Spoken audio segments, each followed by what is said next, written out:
নমস্কার বন্ধুরা, আবারও একটা নতুন রেসিপিতে সবাইকে স্বাগত। তো চলো আজকের রেসিপি শুরু করা যাক। আজ আমি একটা পেঁয়াজ কলির রেসিপি নিয়ে চলে এসেছি। আর এখানে একটা বড় সাইজের পেঁয়াজ নিয়েছি, আর কয়েকটা রসুন আর আলু একটু নিয়েছি, পরিমাণ মতো ছোটো ছোটো করে কেটে নিয়েছি। এবার এই পেঁয়াজ শাকগুলো একদম কচি কচি আছে, দেখুন বন্ধুরা। তো এটাকে আমি ছোটো ছোটো করে একটু কেটে নিচ্ছি এভাবে। তো অবশ্যই শাকটাকে আগে ধুয়ে নিতে হবে।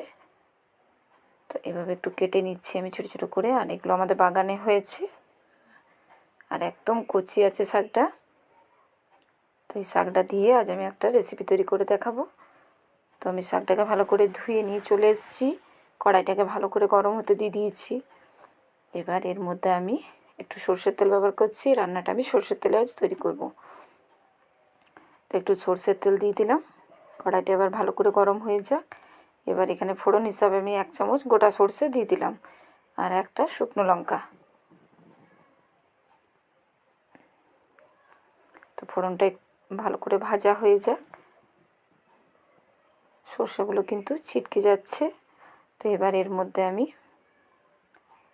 ভাজা কিন্তু প্রায় আমার হয়ে গেছে। এবার ছোটো করে রাখা পেঁয়াজগুলো দিয়ে দিলাম, যেগুলো কেটে রেখেছিলাম। সেই পেঁয়াজটা দিয়ে এবার একটু ভেজে নেব পেঁয়াজটাকে।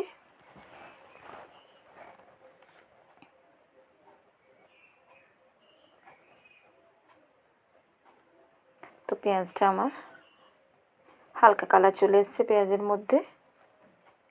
এবার পরের উপকরণ দেব, যেটা রসুনটা আমি বেটে রেখেছিলাম, সে থেতো করে রাখা রসুনটা দিয়ে দিলাম।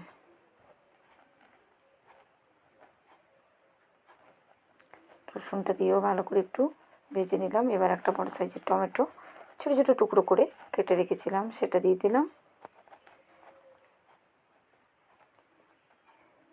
দিয়ে এবার আলুগুলো আমি দিয়ে দিলাম। এবার আলু সমস্ত উপকরণ একসঙ্গে এভাবে নেড়ে চেড়ে একটুখানি ভেজে নেব। পরিমাণ মতো নুন দিয়ে দিলাম।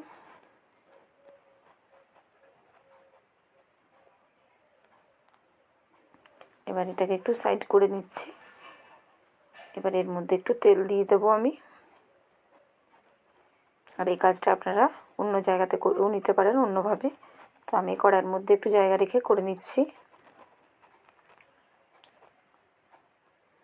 এবার এর মধ্যে আমি 1/2 চামচের থেকে একটু বেশি বেসন দিয়ে দিলাম। বেসনটাকে মধ্যিখানে দিয়ে একটু ভেজে নেব। বেসনটা একটু নাড়াচাড়া করে নিলাম 1 থেকে 2 মিনিট এভাবে।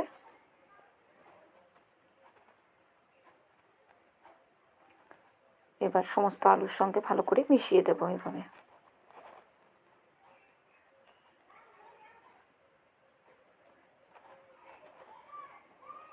তো সমস্ত উপকরণ খুব ভালো করে মেশানো হয়ে গেল।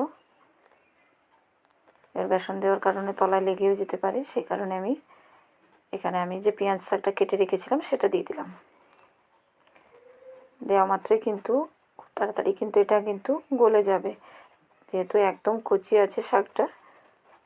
1-2 মিনিট নাড়াচাড়া করলেই দেখুন একদম জল বেরিয়ে যাবে। আর এই পেঁয়াজ শাকটা খেতে কিন্তু খুবই সুন্দর লাগে বন্ধুরা, কচি আছে যেহেতু। তো একটু নাড়াচাড়া করে রান্নাটা করে নেব।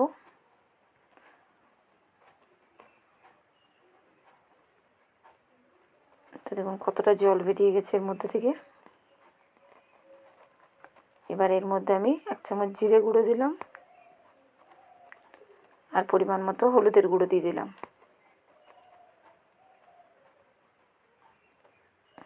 দিয়ে ভালো করে আবারও মিশিয়ে নেব।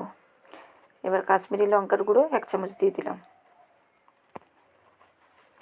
একটা কাঁচা লঙ্কা দিয়ে দিলাম।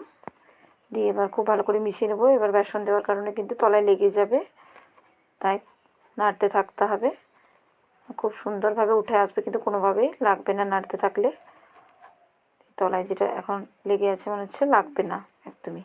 তো এভাবে আমি নেড়ে চেড়ে নিচ্ছি। দেখুন শাকটা অলরেডি আমার সেদ্ধ হয়ে গেছে। তবে আলুগুলো সেদ্ধর জন্য আমাকে একটু জল পরে অ্যাড করব আমি।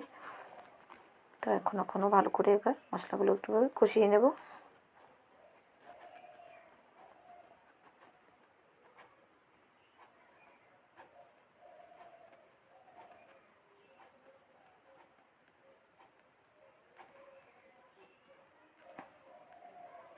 তো এটা আমার একদম হয়ে গেছে। এবার এর মধ্যে একটু জল দিয়ে দেবো, এবার আলুগুলো সেদ্ধ হয়ে যাবে তাহলে।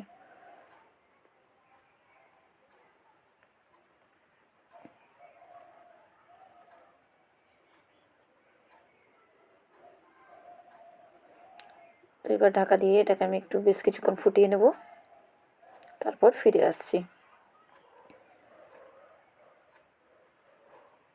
ফিরে চলে এলাম, এবার দেখিয়ে দিচ্ছি। কালারটাও খুব সুন্দর এসছে আর গন্ধটাও খুব সুন্দর বেরিয়েছে। এবার একটু নেড়ে চেড়ে যে এক্সট্রা জলটা আছে সেটা শুকনো করে নেব, তাহলেই আমার একদম রেডি হয়ে যাবে পেঁয়াজ শাকের এই রেসিপিটা। এটা কিন্তু একদম অন্যরকম আর খেতেও কিন্তু খুবই সুন্দর হয়। রুটি পরোটার সঙ্গেও ভালো লাগবে, আবার ভাতের সঙ্গেও কিন্তু এটা খুব সুন্দর লাগবে। তো অবশ্যই কমেন্ট করে জানাতে ভুলবেন না আজ পেঁয়াজ শাকের রেসিপিটা কেমন হয়েছে বন্ধুরা। আর একটু শুকনো করেই নিচ্ছি আমি, এতে করে ভালো লাগবে। আপনারা চাইলে যদি এরকম পছন্দ করেন সেক্ষেত্রে কিন্তু এরকমও নামিয়ে দিতে পারেন। তো আমার একদম রেডি হয়ে গেল, দেখুন। এটা সার্ভ করে নিলাম একটা জায়গার মধ্যে আমি। দেখুন কতটা সুন্দর হয়েছে, দেখতে কতটা সুন্দর লাগছে। আজকের মতো এই পর্যন্ত বন্ধুরা, পরের আবারও একটা ভিডিওতে আপনাদের সঙ্গে দেখা হচ্ছে।